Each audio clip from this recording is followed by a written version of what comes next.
The late game investment between Amaterasu and Mercury panned out well for Luminosity in game number 2, and Analysts played Fafnir in both games 1, game 2. Not so successful the second time around. We'll see if they elect to pick that again in this third game.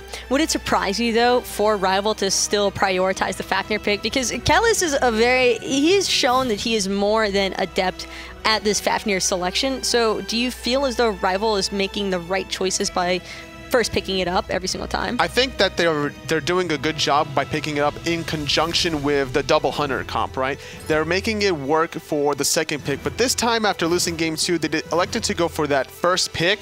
So I don't necessarily expect a first pick Fafnir. I think that they're more than likely going to switch things around, probably stick to that Kabrakan first pick.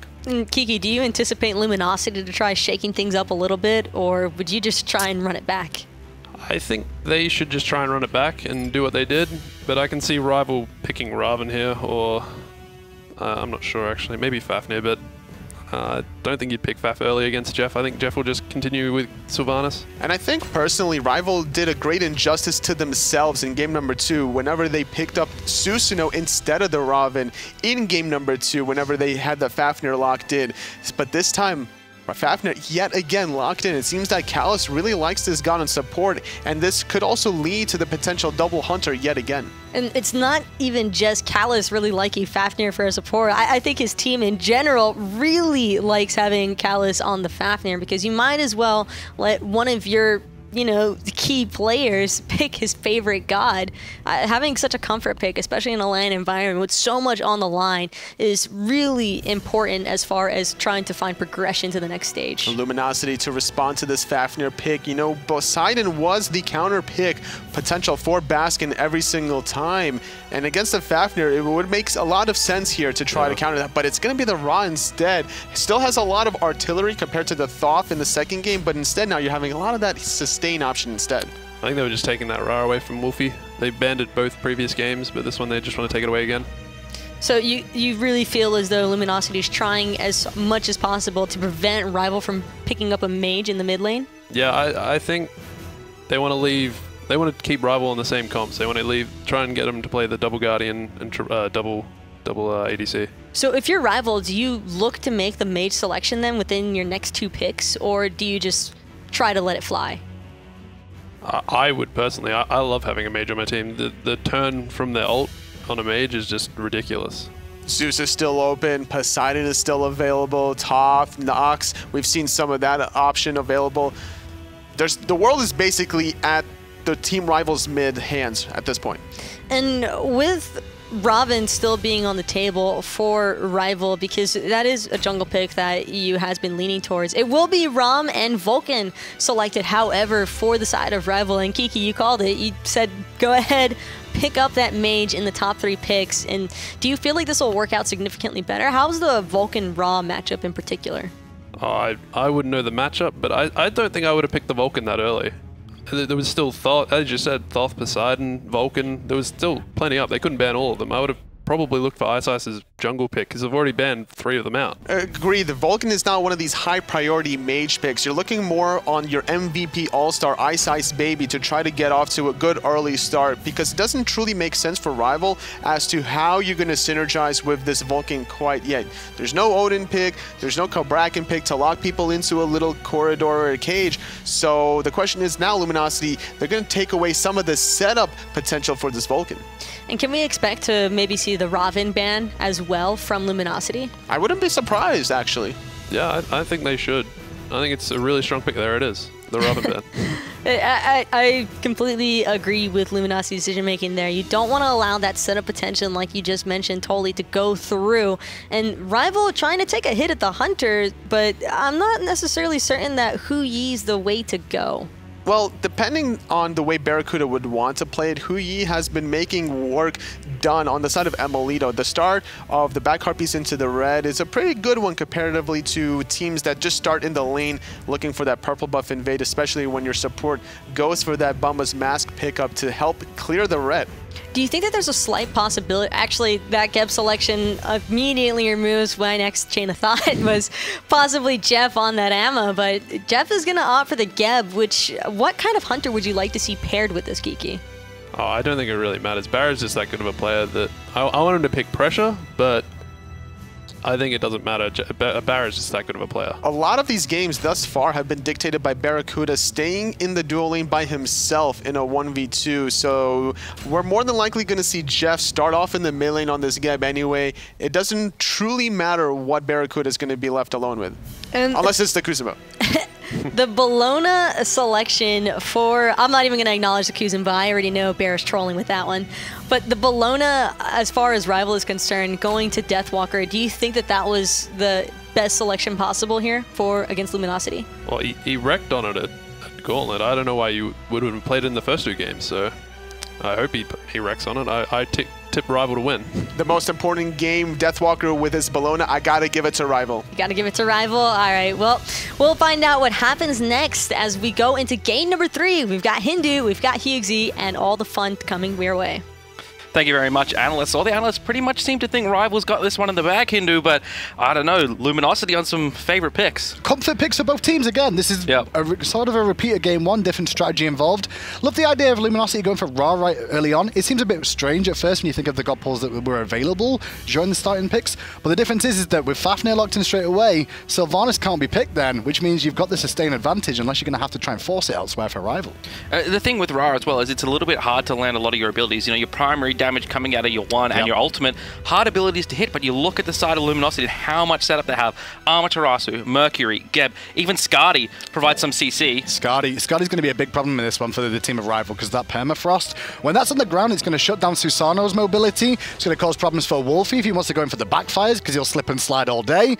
Not only that, the rest of the team will also struggle against it, and it's a fine laning phase for BaRRaCCuDDa still, even with the nerfs to HughZ coming through. It's still a strong pick. It's still provides a lot of wave pressure, and it's just, you know, as you said with the permafrost, just so annoying to play against. And that's all it's about, really, is use that permafrost to your advantage in these close team fights, cause them to be a little bit more scattered than they want to be, catch somebody out of position because the permafrost maybe moves them around a little bit more. That's what we'll be looking for when we get to the team fight stages. But right now, it's back to square one for both these teams here, HughZ, because they were both switched for the very first time. Both Game 1 and Game 2, Luminosity were order side. Now it's Rival's turn. Let's see if we see any changes. Well, speaking of a change, Geb, something we haven't seen very much this tournament, being played as a support for Jeffhindla. You know, something that suits his style very well, a lot of appeal for his team, but it still has a lot of initiation as well. And you talk about his style play. Well, we don't see too much Fafnir coming out of Jeffhindla either, which surprised me at Rival looking to draft this Fafnir as a first pick consistently. If they would have invested more time into looking towards the North American scene, and specifically Luminosity, they would have discovered that Jeff would have gone for something that's a little bit better appealing for the likes of BaRRaCCuDDa. Boxing match here in the early game between these two teams in the solo lane, but Baskin and Jeff going to be able to take away those small creeps on the speed buff there. Just a little bit of experience, and this is something we're starting to see out of a lot of these high-level teams, is not committing for buffs early, but just taking the small creeps to get that tiny experience advantage at the start. So smart to see. All about the small gains, because in the end they will pay off if the game continues going that way. You keep getting those small gains consistently, turns into a huge lead. Talking about lead though, BaRRaCCuDDa being left in this wave is going to get a full wave cleared here. It's going to be 2v1, but there's against a minion wave, and Callus is going to be careful. He does have Meditate though, so BaRRa could still be in trouble. BaRRa is level 3, so he's going to have a little bit, another skill online potentially, or one that's at level 2. It looks like he wants to go a little bit aggressive. That was a mistake. Yeah, forces the rollout of vote. Yeah, Luminosity did really well there. Sorry, BaRRaCCuDDa specifically because he's on his own. You actually saw Rival lost 3 minions to the tower there because they were both still fighting and dealing with BaRRaCCuDDa. So BaRRaCCuDDa with a 2v1 denies Rival experience. Looking towards mid lane, Wlfy on this Vulcan. We saw Pretty Prime play that earlier, and Yaman as well. How much does Wlfy play Vulcan? That is one of the craziest questions you've ever asked me, HughZ.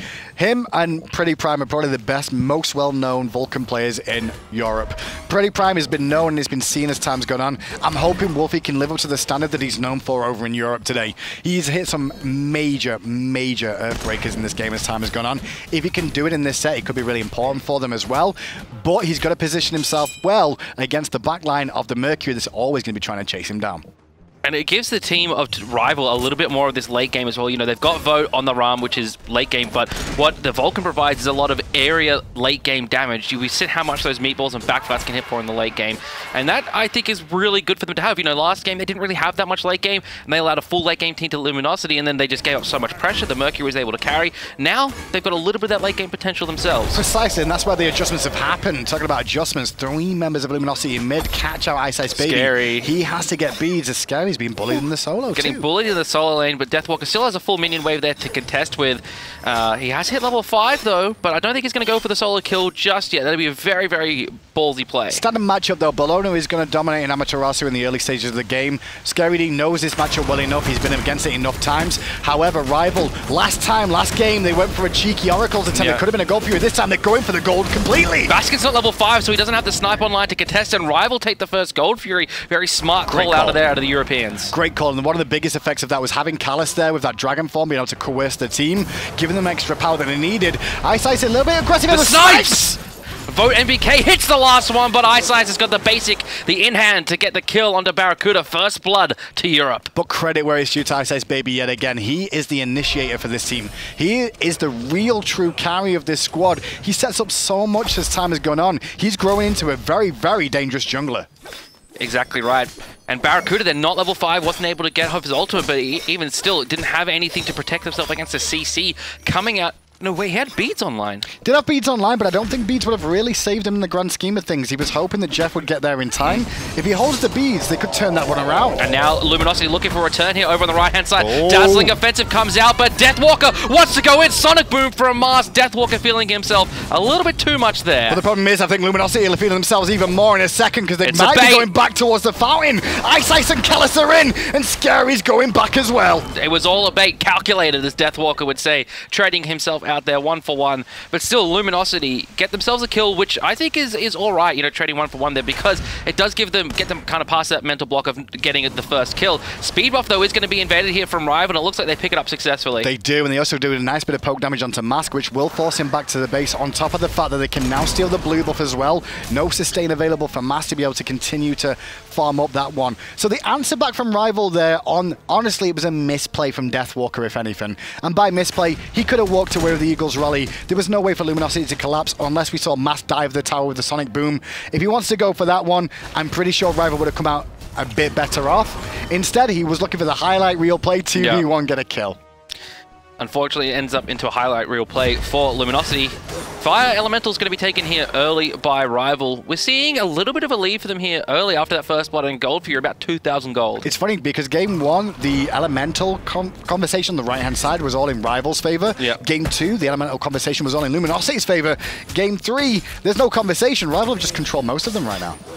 They're going to take out those Oracle Harpies as well on the Gold Fury side, farming very, very efficiently right now as Rival. You know, we see them got a huge gold advantage from that Gold Fury, but the experience as well, they've managed to farm that up, and that's just pure efficient farming around the map. And that 2.5k experience, you can see it's all about who has those experience leads right now. You can see Mask is level 6 at the moment, iceicebaby in the mid lane now hitting level 9, 3-level lead on the jungler. Obviously, Susano's still good in the later stages. He's not Mercury level of 1 punch, 1 kill, but he's still going to be able to do a lot of pressure on this map until Mask can get to that point. This is what we needed to see last game out of iceicebaby, is being around the map, influencing every corner of it early, and putting this Mercury behind. He wasn't able to do that, and Mask was basically able to have free reign, and that's how Mask was able to get to the late game stages. BaRRa, he doesn't know, he's getting ganked yet again. Called in to the rescue though for a little bit. However, Vote giving chase as well. The beads are now down, but on the right, there's still a fight going on.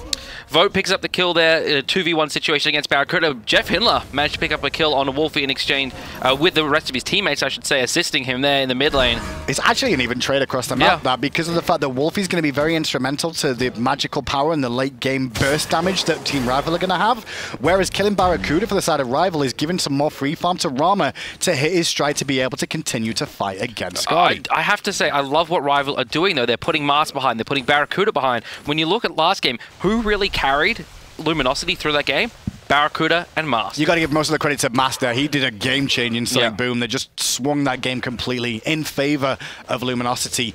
However, they've got to be careful of ScaryD, because he's just going to silently farm away in that lane, and ScaryD is the most dangerous member in terms of kills on the side of Luminosity that we don't really talk about too much, but he always seems to get a good 4 or so for every death he takes.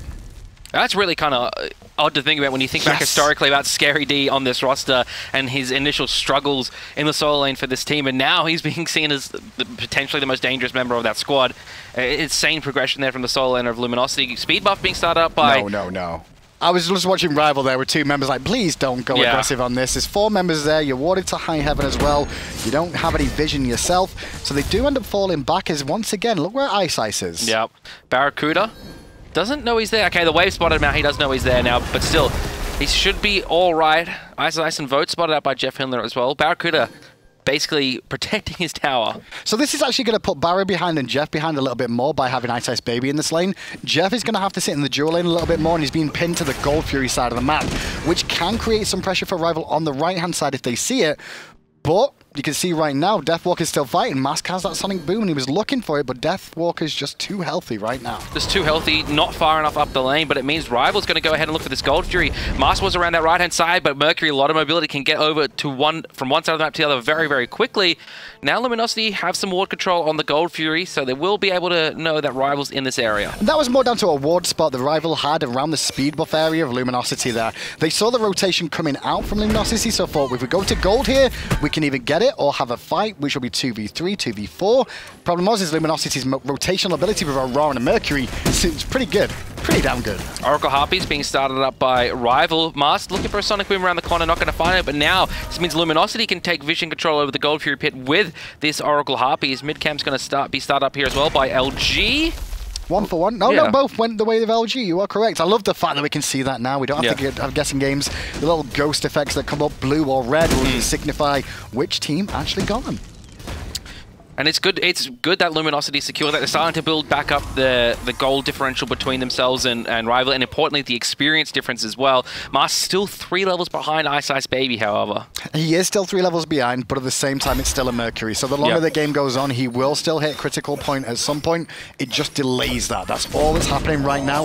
Mask wants to look for farm or easy picks. You can see the aggression they put into Deathwalker there. If it turned into something, there's a chance for getting himself back in this game. Solo lane's not always an easy pick though. iceicebaby and Kalas looking towards his left-hand side.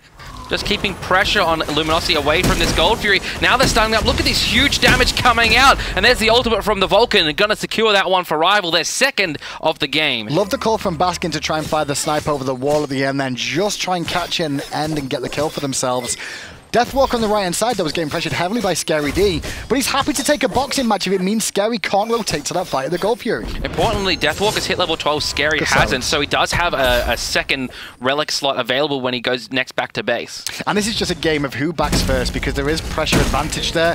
However, look at this, Rival are just dominating the whole map. How did they get gold and Portal Demon uncontested? LG, please? I mean, this is what we saw out of Luminosity last game and what we saw out of Rival in the first game. These neutral objectives are so important in Smite right now. Sure, and the one thing is I'm surprised that Luminosity are just giving up so many of them. Obviously, you're waiting for Mercury to get there, you're waiting for Skadi to get there, you don't want to give up too much in the early game, because if you do, it makes it so much more difficult to try and turn it back to an even one if things continue as they are. We're seeing another early Spear of Desolation here in the mid lane out of Wlfy. We've been seeing that a fair bit out of mages here at this tournament. BaRRaCCuDDa and Vote trading some poke back and forth, but back to the Spear of Desolation. You know, what does it really provide? And getting it so early, isn't it a decent gold investment? It's like 2,600? It's got everything you want as a mid laner. There's no reason to not pick up this item. Cost is expensive, yeah, but the power spike is even better as the game goes on. Ultimate out of ScaryD, that went to Deathwalker, but he's not panicking just yet. iceicebaby uses those beads as well, so he's not tossed back by Mask. Mask still have an impact despite being a couple of levels down here. 3 members of Luminosity onto the right-hand side tower. Baskin, though, taking a lot of damage there from Wlfy. And that's what a Vulcan can do if you get the right combo off. Just hanging around, sneaking in the jungle. Kind of a similar playstyle to Anher in a weird way of like the jungle is actually his friend. The turret can hide around a corner, get some free damage off. Meatball Mariana into the backfire and you got problems. And the thing about Vulcan as well is he's very disruptive with that meatball. If he can hit it, it's a knock-up as well as a huge amount of damage. Definitely, and those knock-ups cause a lot of problems because once you're knocked in the air, there's nothing you can do. Knock-ups, the best form of CC.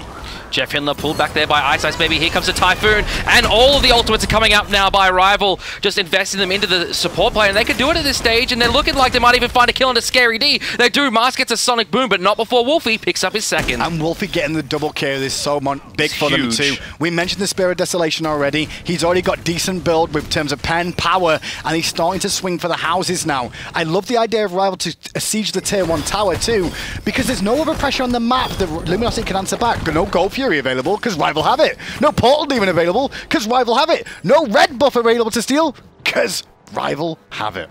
Even the mid camps are now starting to fall the way of Rival as we see iceicebaby take those right-hand side ones. Going to clear up the mid wave as well. Vote NBK, pretty quiet over here on the duo lane side of things, only really taken fights when iceicebaby's been around, which I think is a shift in his playstyle, which I think is really, really positive for him. But when you have a lead in the duo lane as well, sometimes it's dangerous to continue to try and play to the strengths of it, of going aggressive. You sit and farm against BaRRaCCuDDa, you control your side of the map now and control the minion waves and don't lose any.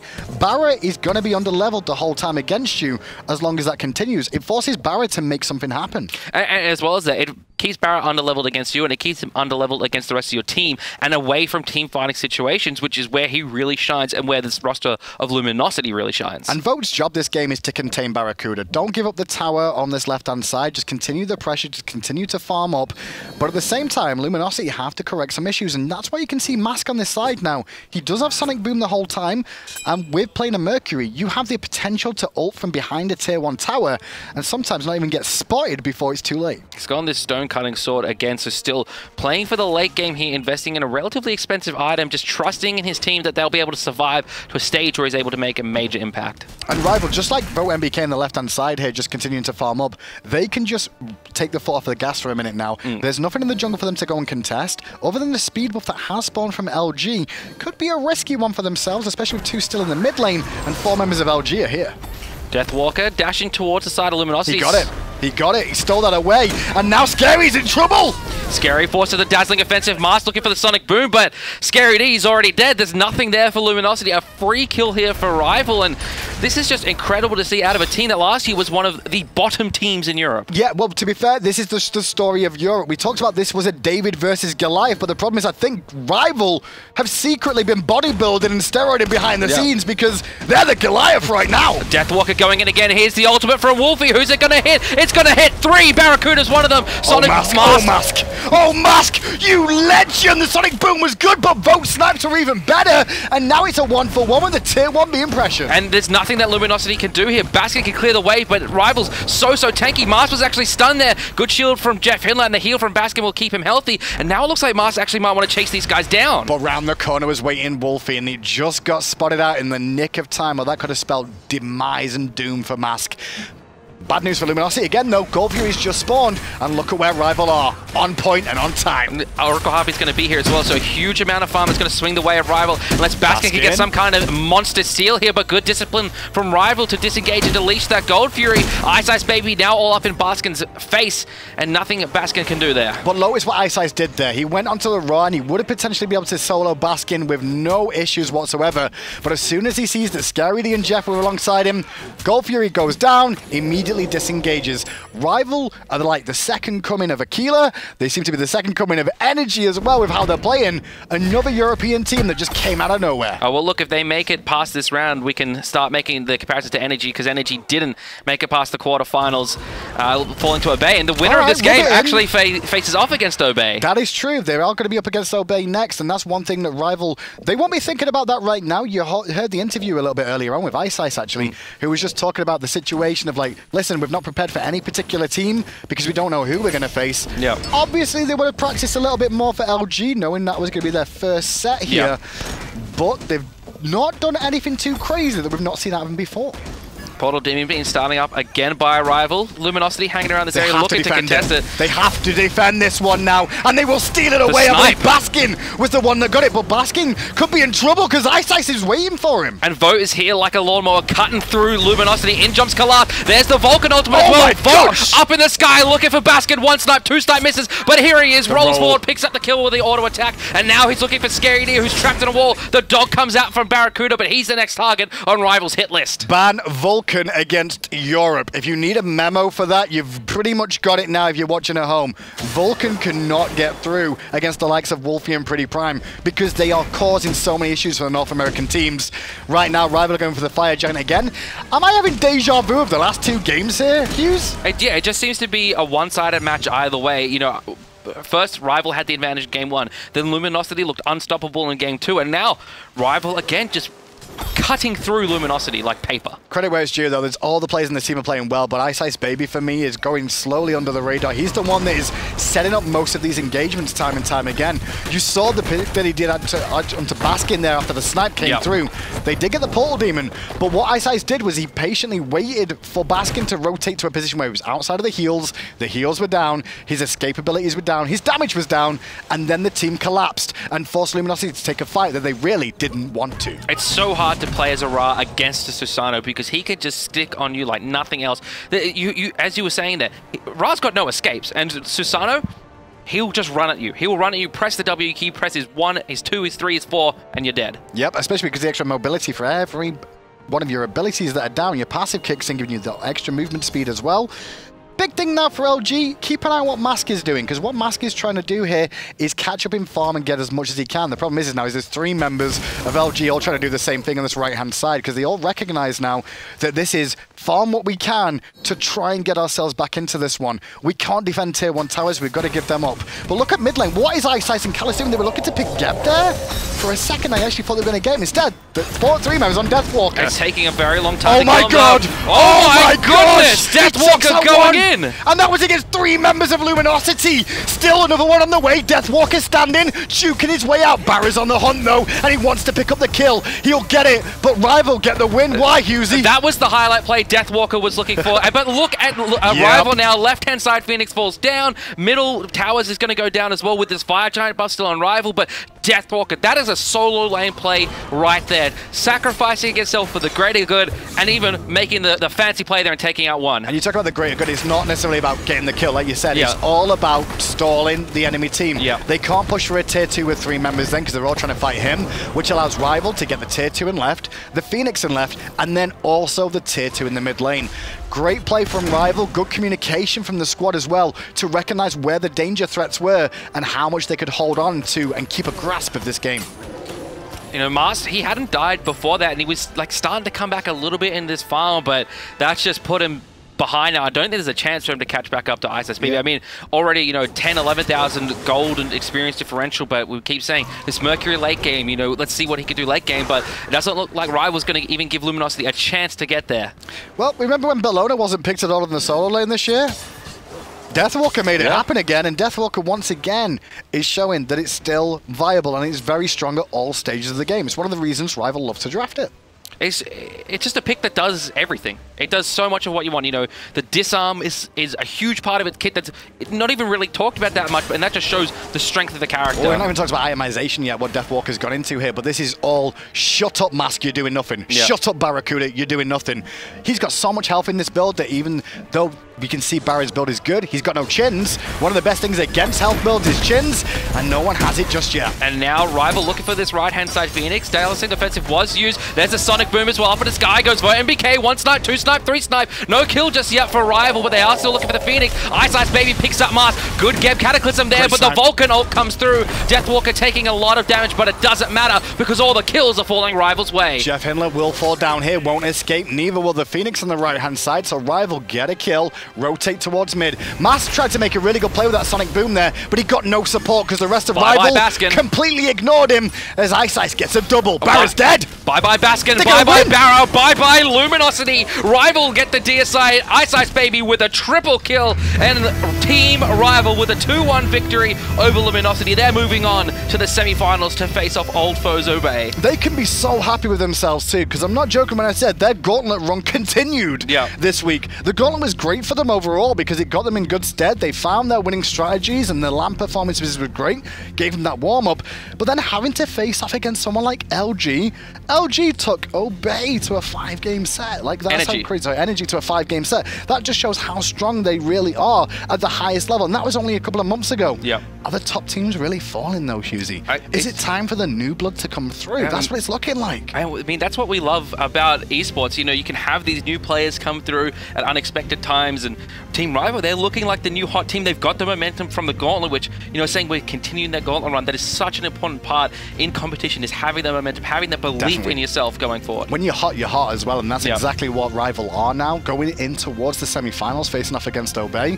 So we guarantee the European team in the finals now as well. Whereas in the other half of the bracket, we'll have to see what happens there as the day goes on, because we've still got, you know, Eager still to play, as well as Black Dragons. Can the Brazilians come out of nowhere? I'd like that. I love that. You know, and Brazil's going to be playing extra hard to rescue back Fleur from Zapman. We'll see what they can do, because it's going to be a tough challenge against that Eager roster who's been looking very good all season. Let's take it over to the Analysts now to break down how that set exactly went down. And a huge congratulations to Rival once again triumphing through what I think a lot of people, you know, they might not have necessarily expected that set victory against Luminosity. But honestly, phenomenal gameplay once again coming through from this new European, what could be powerhouse. I would have to agree with you on that one, Taco. They are absolutely a powerhouse. Deathwalker grabbing his Bellona, iceicebaby grabbing the Susano, doing wonders. You know, iceicebaby heavily focusing out that duo lane, making sure that it was not going to be very comfortable for BaRRaCCuDDa. And looking at Luminosity's draft in that last game, Kiki, do you feel as though it was oriented a little bit too much towards the late game side of things? Yeah, I think the Bellona that Deathwalker got just meant that they had the early game covered, and Luminosity just, Mars himself got behind by 3 levels by the mid game, and it was just kind of over at that stage. Do you feel as though the Susano was too much the second time around? Yeah, I don't know what happened this time, but he just got rolling. It was just all over by the start.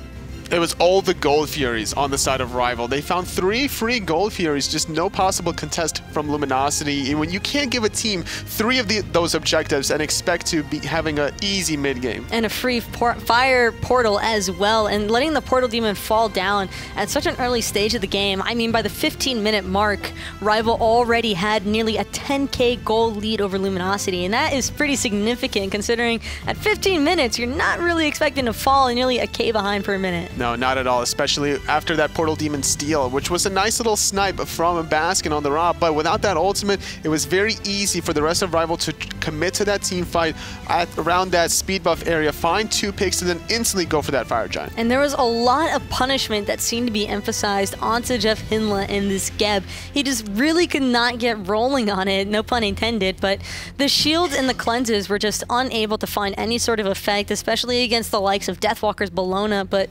Kiki, what do you think that Luminosity should have done in order to prevent such an early snowball from Rival?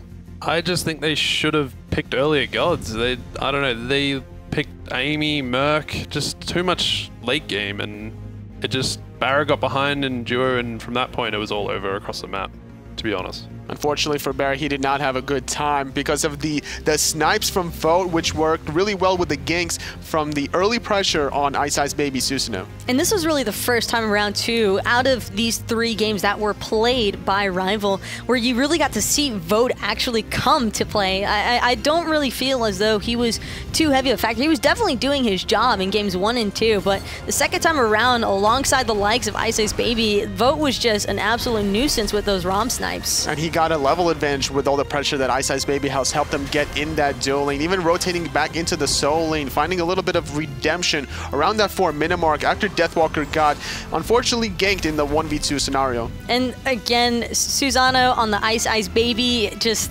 nothing to be done against this guy. We saw it at the Gauntlet LAN, and it came to play again here today. And now, because of it, Rival's looking at the finals, and having one European team already granted access to the finals matchup, that's got to be a feels good, man, for EU. Obey Alliance versus Team Rival. It should be a very spicy matchup. I know that those teams are certainly looking forward to how things are going to be playing today, but we do have to congratulate, like I said, Rival on their performance overall. But I want to go ahead and hear a little bit more from the man himself, Callus, standing alongside HughZ. Thank you very much, Taka. We got Kalasi, a support player for Rival. So first of all, congratulations on those wins. Thank you. Take me through those games a little bit. You know, kind of how was the feel within the team? Did you ever feel like you were losing? Not really. The first game, it was kind of... We were still in sandbox mode. The first 2 games we were in sandbox box. The third game goes nightmare. We're just winning, no matter what. Awesome. This Fafnir pick, you played it all 3 games. You know, why do you prioritize that so much?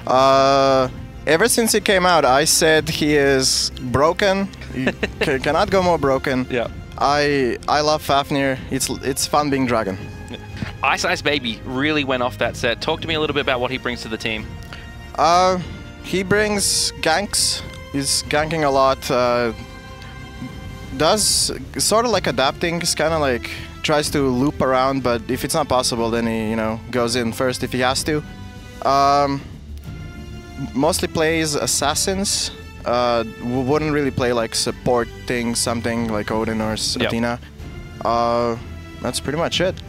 All right, so for you guys as a team, relatively inexperienced actually, your semi-final tomorrow will be your first best-of-5 set. And, looking at you guys as a team, we first kind of saw your name at DreamHack last year when you were subbing it for Paradigm. Yeah. Then you've got your team, didn't do so well last year. And now, here you are, semi-finals of Smite Masters. It's got to be a good feeling. Yeah, it feels great. Yes, great. So how did this team come together? Where did you guys all find each other?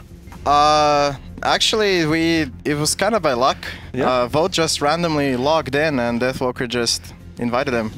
Our team fell apart, and I was talking to Wlfy, and we got Wlfy, and Wlfy got Ice, and everything kind of fell into place. Tomorrow you've got Obey Alliance in the semi-final. What are you looking forward to most about that match? I don't know really. I'm looking forward to punishing HughZ for leaving, he will lose. He will lose. All right, strong words there from the Rival support player. Any shoutouts before we let you go? Shoutouts to Team Rival. Shoutouts to Vote for constantly BMing me. Shoutouts to Deathwalker for getting a 3 versus 1. Incredible. I don't get how that happened. And shoutouts to Luminosity, because John Salter they're kind of John Saltier now. So. All right, thank you very much, Kalas. Thank you. Congratulations once again. Next up, we've got Eager versus Black Dragons. Analysts, take us away. And this is going to be quite a spicy matchup. It'll be the Brazilian team, Black Dragons, facing off against NA's very own Team Eager. So before we get into the matchup, I just want to go ahead and point out that once again, it is actually Obey Alliance alongside of Team Rival who will be qualifying into tomorrow's semi-finals matches. And those are going to be some very anticipated matchups. But now we're going to be seeing Team Eager against Black Dragons, like I just said. And following that, it'll be Team Dignitas against Soar Gaming, so yet another EU versus NA matchup to end the day on. But this Eager versus Black Dragons matchup, I mean, Brazil, is this the hope for the international team that we see here today? You never really know what to expect out of the Latin American or the Brazilian teams. We saw earlier on yesterday where Black Dragons was able to defeat Isurus in a very intense best-of-3 set, but this time it's going to be a little bit of a harder opponent for them as they face Team Eager. I'm sure that Eager will definitely be a much harder opponent to face off against, but we also do have Obey's very own Hunter player, BaRRaCCuDDa, here to analyze everything that both of these teams will be doing. BaRRaCCuDDa, how are you feeling today? I'm feeling pretty good. We've had a nice day, and I'm looking forward to watching some more great Smite. It's always great Smite to be involved, especially when it's going to come down to an international matchup yet again to see if another team could take a game off of NA's very own favorites, but Eager, like I mentioned, very prioritized fan favorite as far as NA teams are concerned, and for very good reason. They've had very strong showings throughout the split, so let's take a moment to look at some of their highlight plays from the season so far. On the backside, Benji gets a good silence. Triple stun! DJ Vertigus barking down the opposition. This time, however, Divios one more time. Very deep on the backside though, finds it stolen by DJ Vertigus! Gonna root out Ocean, there's a smash, the best is a monster! Excellent gameplay all around, and we've seen it time and time again. Best just looking oh so kawaii in the center photo, but when you think about Team Eager, your brain pretty much almost always automatically thinks about Steven Zappas, Zapman, man of the hour, pretty much every single time he comes to play. But you can't have a great hunter without a phenomenal support by your side, and that is really what is provided by Aurora especially. Aurora is that frontline presence that Eager truly needs, as well as the other frontliner, DJ Pernicus, being that theory crafter, and Aurora has been laning with Zapman for quite some time, who was with Eager beforehand, took a little bit of a break, came back, and then after qualifying to Worlds, just tackles him on the stage. Can we just talk about how great of a person Aurora is as well? He's such, I mean, every time I've met him, he's just bubbly, he's always happy, and I can only imagine how important and strong that is for comps and you know, and team practice, because every team loses when they practice, and having someone like Aurora really pick you up and find the, you know, the thing to laugh about it is such a real big deal, and you can just see he's laughing right now. He's just such a great star in that team for that reason. Aurora also has some of the funniest trash talk I've ever heard, because he actually doesn't curse. He refuses to curse at any point in time, so his idea of an insult is "you big dummy," and it's just always awesome. He's such a great guy all around, great player, and we certainly have nothing but great things to say about Aurora, but let's see what he has to say about himself. Well, my name's Aurora. I play support role for Eager. My dual lane partner is Zapman, and he's the org owner, and he's also the hunter. My competitive Smite history goes back a long time ago. Like, I started playing Smite in July in 2012. I didn't really play competitive much. I played right when rank came out, and I played an account called Rashard Lewis, and a lot of people knew me. Like, a lot of the top streamers knew me as like somebody who played like Arachne exclusively. It's awesome being a squad. It's just an amazing feeling knowing that every time I go into a competitive game, I can count on every single one of my teammates to do well, or to at least give it their all. And like on some of the other teams I've been on, I'm not trying to call anybody out, but I just know that like I didn't know like how they were gonna play or if they were gonna be confident or whatever going into the set. Like, I know everybody on my team is gonna have complete confidence going into the set. Yeah, I play Smite because I just love competition. I've always been a super competitive person. Like, growing up with my younger brother who plays in the LCS now league, we just are both really competitive people, and we always wanted to do something better than the other person. Like, I got him into league, and then he got better than me, so I tried to get better than him, and then he just got a lot better than me, and I was like, okay, I'm done with this game. So then I got into Smite, he got into Smite. I was pretty good, he got better than me at Smite, and I was like, okay, I want to get better at him. So I'm just a competitive person. I like competition, I like being part of it. It's just something fun. So playing against competition from other parts of the world is just a unique experience, and it's really cool. So that's what I enjoy about Smite the most, is just being able to play competitively and have some sort of competition to compete for.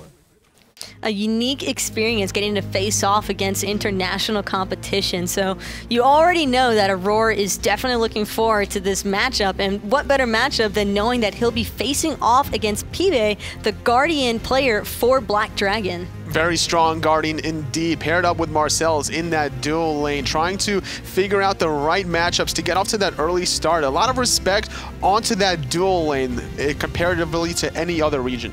And we've seen a decent bit already due to the matchups yesterday where Black Dragon were facing off against the LATAM teams of Valorous and, Icarus, but For one thing that is noted is that these teams tend to have a lot more aggressive play style. A lot of people say that the Brazilian and Latin regions lean a little bit more towards the NA meta of aggression. BaRRaCCuDDa, how do you feel about this in particular? I think that's definitely a very true statement, and that's why I'm so excited for this matchup in particular, because I think the team that everyone looks to define NA meta is almost always Eager. You saw it last year, they pretty much defined how Worlds was going to be played, and Black Dragons are going to copy that, and what I want to see is whether Eager have taken it a step further, or is it going to be a very Eager versus Eager type of game? It's going to be interesting because the experience from Black Dragons throughout non-playing that mid role, they've made some necessarily adjustments in their positions, sticking with majority of their own roster. Only Oship from the jungle is that new player, so they have a lot of experience, whether it's the Masters or Worlds previously. And BaRRaCCuDDa, you're a Hunter player yourself. How do you feel about the Zatman versus Marcellus matchup? I really want them to let Rom through because they banned Rom against Marcellus every single game, and we've seen in the past that he's been really good at it, and I want to see, you know, maybe people shouldn't be saying not Marvels, maybe they should be saying not Marcellus, you know? Are you trying to get montage right now? I think I probably just set myself up for it, yeah. Bring it on, Marvels. Incoming Twitter post. Oh man, there'll be a video out later on today on that, I'm certain. But before any of that can really come to play, I really am just looking so forward to all of the matchups as a whole with Eager. And there's actually Marvels himself, you know, he might have actually heard you at BaRRaCCuDDa. I would be prepared. He does look a bit grumpy, so maybe, yeah, he's like thinking of the video to do and stuff. I'm in trouble. I shouldn't have said that. I take it back, Marvels. I love you. I think he hasn't had his morning Rama rank game yet, and he's kind of just a little bit depressed. Oh man, but certainly not depressed is Eager or Black Dragons, considering that both of these teams are just probably excited. I wanted to say Eager, but it's too much of a pun, and people will say the NA bias yet again. But I really just cannot. I can't wait. I just want to see how this Brazilian team is going to match up against Eager. Eager is one of these teams that have a lot of strategies under their belt, and they've been hinting about some unorthodox picks. They haven't said what exactly. They just said that we've had a whole playbook to go through, and we're getting ready for Black Dragons. They're not really too worried, I would say, against the Brazilian squad. They have just too many things that they could throw at them. Well, we've seen the Robin jungle already from EU. BaRRaCCuDDa, what do you think we could possibly expect from Eager as far as unconventional is concerned? I mean, with DJ Pernicus, you never know. He's never been one to play meta characters. Sometimes the characters he plays become meta, like, as in with Chonga. Some don't, like Bastet, but that's DJ's, it's his style, you know? You can never really count on what he's going to play, and that's the unpredictable thing. So if I was Black Dragons, I probably wouldn't focus any bans at him. Maybe just the Chonga to get it off the table, but then you can't really predict what he's going to do.